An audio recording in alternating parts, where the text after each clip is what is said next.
All right, so I got my 5 out of my 6 eggs. Unfortunately, I will not be able to retain the other egg. Oh, those logs there, those are shiitake mushroom. I gotta finish my own. I still have the mycelium. I gotta do that. I made those.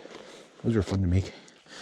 Now, the question is, will these eggs get home safe and sound, especially the way I drive? It's not that I'm a reckless driver or anything like that. It's nothing like that at all.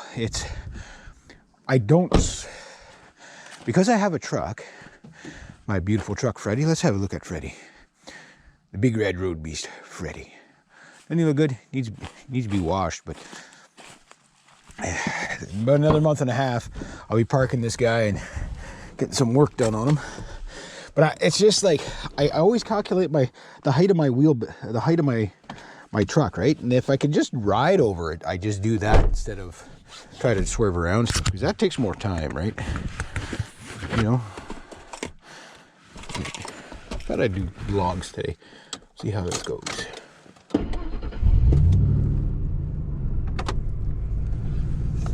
All right. And try not to back over the hill. So yeah, hopefully you guys like these little kind of. It's about the only time I'm going to get to talk to you guys. You know what I mean? Is basically while I'm on the road. On the road again. Just can't wait to get on the road again. Ah, chickens! See you Friday. Unless my client can't make it back in time. This hill here in the wintertime, glare ice. If I try to come up that thing with the snow beast there, my Dodge, I'll rip that road to pieces. So I normally park it here because it stays flat, and that's glare. It's glare ice pretty much the whole way out, and the snowbanks just come right in. Like there's basically enough to fit his little Forester through, and that's about it. So that's why I got to have the 4x4. Is for that. Now I did kind of fix a lot of the stuff on the truck. Most of it, talking about the Dodge, most of it is maintenance oriented. Guys, if you could get a vehicle for like say $500, right? And it was like, okay, the plate is still on it and you don't have to re-safety it or anything like that. And you had the time and place to like strip it all down, clean everything, grease everything, do all the maintenance that is neglected for years and years and years on most vehicles. I bet you most vehicles would last 50 years. Like, you know, driving them sensibly. I mean, yeah, okay, the brakes won't last that long. The consumable stuff won't last that long. But 90% of the... Oh, what do we got here? Hope he's not coming in this way. That a big bad Ford. Who is that?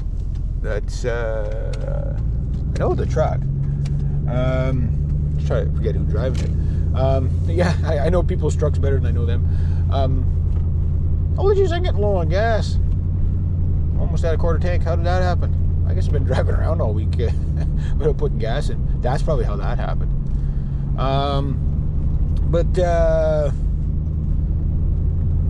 looks good. Hopefully it's going to be a clear sky today. Yeah.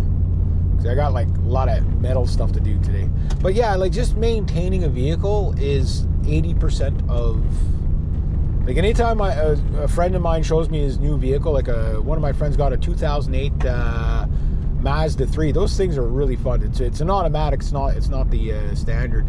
My brother has the Elantra, right, which is kind of like a Mazda 3, virtually the same car but different brand, right? So Hyundai instead of a Mazda, right? But the same. They're probably made in the same plant, for all I know. And that thing is standard. That thing is fun. It's got no brakes on it, but it's fun. You know, I love standard. I would love to have my choice of Dodge trucks, Dodge Rams for fun, not for work, but for fun. Is number one is a Rumblebee. I don't care what year, an 04, 05. I don't care where in the series.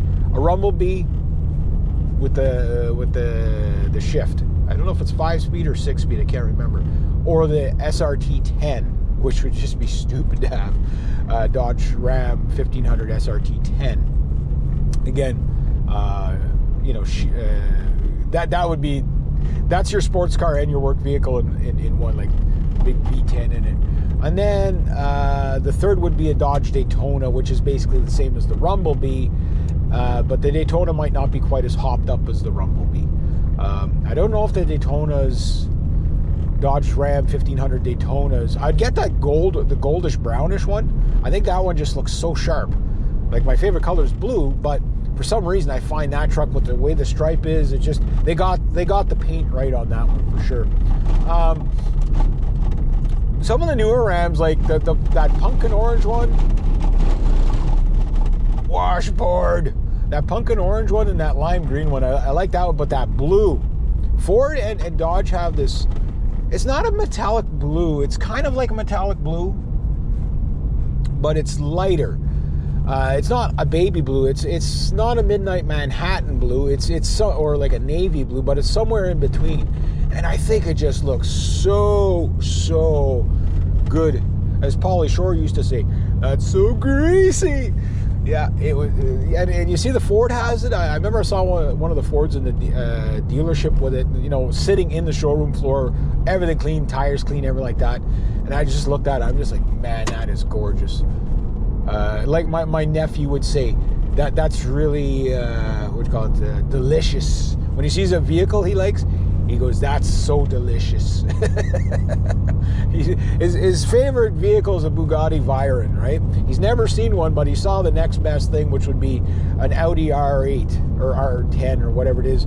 Looks like the Bugatti Veyron in that same bluish color that some of the Bugattis come in. And he freaked out when he saw it. I told him it was an Audi R8, but I said, it's just like the Bugatti. Pretty well, it's a competing car. Maybe the Bugatti's got a little bit more steam, but there's a gentleman. Yeah, and anyway, yeah, it's like, yeah. So anyway, getting back to my Dodge. Sorry, I get short. I got like the attention span of a gnat. So anyway, just the maintenance. Like, I'm gonna save money on the door till spring, and and then I'll decide whether I want to fix it in the spring, right? But if I can get it to live till then, that's just, it goes low on the list, right? The brake pads, I checked out the rotors yesterday.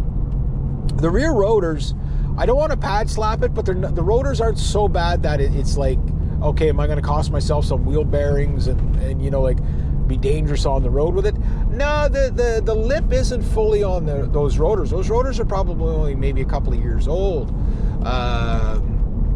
But like, again, it's up here, it's not the same as the city, like where 6 months you're replacing rotors and brakes and calipers and everything because stop-go traffic. Up here, like, you don't touch your brake pedal hardly at all. You know what I mean? Like, it's, especially the way I drive, I eco-drive. I'm a smooth driver, you know what I mean? Like, I'm just not a lead foot, right? I have no inclination to speed in a truck. No inclination whatsoever. The speed limit, I mean, I got the big 8 in here, so I just, it's a 4.6. It's big enough, and I just, just don't need to speed. Right now you can hear the exhaust hole, which I'm going to put muffler tape on. But this engine is so smooth and it is probably the smoothest truck engine I've ever, like any truck I've ever been in. The way the power delivery on these old F-150s is so smooth. I swear those cams are basically, instead of like egg-shaped, they're like probably almost completely round. It's the smoothest cams ever. So your power is completely linear. It's absolutely like a dream to drive. And look, that's all I do to, like, it's like, that's how you drive this truck. And the alignment's not perfect on this truck, but if it was, this truck is a very enjoyable place to be. Like, you drive it with your thumb. And the wheel, everything, the quality of this truck held up quite well for the year, But anyway, yeah, so just maintain your vehicles the best you can. It's getting around to it is always the hard part. But if you do it over a series of years, after a while, what ends up happening is you get, everything just gets done and it lasts. All right, I'll just leave it like that.